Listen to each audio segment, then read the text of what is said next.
దేశవ్యాప్తంగా సంచలనం సృష్టించిన బెంగళూరు మహాలక్ష్మి హత్య కేసులో నిందితుడి సూసైడ్ నోట్ ఇప్పుడు వైరల్ గా మారింది. ముక్తిరంజన్ రాయ్ అనే వ్యక్తి మహాలక్ష్మిని అత్యంత దారుణంగా 59 ముక్కలుగా నరికి ఫ్రిడ్జ్ లో కుక్కిన వ్యవహారంతో దేశం ఒక్కసారి ఉలిక్కిపడింది. అయితే ఈ హత్య అనంతరం కొన్ని రోజులకి నిందితుడు ముక్తిరంజన్ చెట్టుకు ఊరేసుకుని ఆత్మహత్య చేసుకున్నాడు. అసలు ఆమెను ఎందుకు హత్య చేయాల్సి వచ్చిందో సూసైడ్ నోట్ లో నిందితుడు రాసుకొచ్చాడు. ఆమె తన వ్యక్తిగత విషయాలను ప్రస్తావిస్తూ గొడవపడి దాడి చేసి కొట్టిందని, తన అహం దెబ్బతినడంతో ప్రతిదాడి చేసి గొంతు నులిమి చంపినట్టు లెటర్లో నిందితుడు రాశాడు.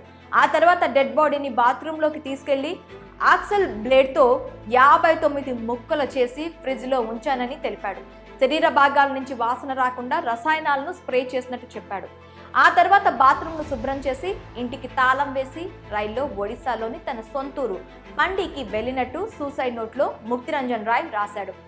అతి దారుణంగా మహాలక్ష్మి హత్య జరిగాక ముక్తిరంజన్ పట్టుకుందామని బెంగళూరు పోలీసులు ప్రయత్నిస్తున్న వేళ నిందితుడు ఉరేసుకుని చనిపోయాడు.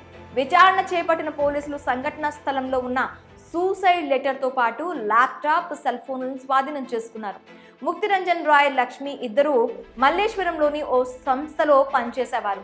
ఇదే సమయంలో వారి మధ్య స్నేహం ఏర్పడింది. ఆ తర్వాత ఆ స్నేహం ప్రేమగా మారింది. దీంతో ఇద్దరు కలిసి ఒక గదిని అద్దెకు తీసుకొని లివ్ ఇన్ రిలేషన్షిప్ లో ఉన్నారు.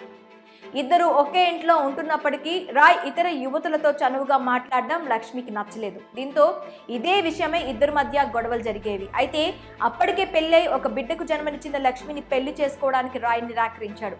వారం రోజులు సెలవు పెట్టిన లక్ష్మి ఉంటున్న గదికి సెప్టెంబర్ 21న సాయంత్రం నిందితుడు వెళ్ళాడు. ఆ టైంలో గొడవ పతాక స్థాయికి చేరాక హత్య జరిగిందని రాయ్ రాసిన లెటర్లో పోలీసులు గుర్తించారు.